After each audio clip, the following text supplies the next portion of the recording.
أساء رجل صحابيا كان بيسكر عبد الله وبيسموه حمار ولا شنو، ده بيسكر سكر جد، يعني عندنا يحس مدمن.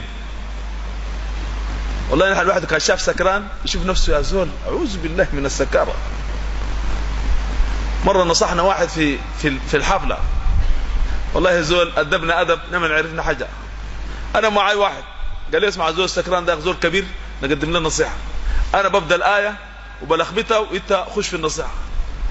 قام هو راكب قدامنا طوالي قال لي يا أخي إن ربنا مش قال إنما الخمر والأنصاب وقام قال لي كده، كان هو ذاته زول قدام قال لي لا، قال لي لا ما يا ابني، لا يا ابني، لا ما بيقرأ كده.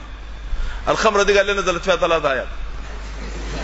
الآية الأولى إنما الخمر والميسر يسألونك عن الخمر قل فيهما اسم كبير ومنافع للناس. قال لنا الناس بيشربوا ساي، دي الآية الأولى. لحد ما ولا تقربوا الصلاة وأنتم شنو؟ قال لها في ناس بيجوا يسكروا بعد العشاء، ده هو ذاته بيعلم فينا قاعد قدام.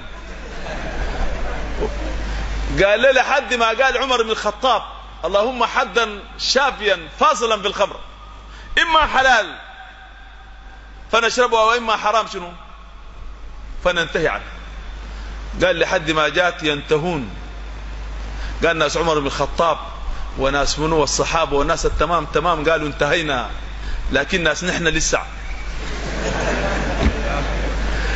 قام أخونا ذاك زعل منه قال لي يا زول مدمن الخمر كعابد وثن وتموت يوم القيامة. قال لي لا يا ابني إن الله لا يغفر أن يشرك به ويغفر ما دون ذلك لمن يشاء. قلت له يا زول هو يا زول ده والله يا خير بكم مشينا اللي قدام نحن ذاتنا يمكن نسكر، أخليه الزول ده فيكم ده سكر ذاته بعلم مش ساكت. فأنت بتشوف نفسك فاهم. فقام واحد صحابي قال لعنه الله ما أكثر ما يؤتى به. فقال النبي عليه الصلاة والسلام لا تعينوا عليه الشيطان إنه لا يحب الله ورسوله. شهادة من الرسول عليه الصلاة والسلام. الجلد ده الحد، لكن ما تدخل خشمك.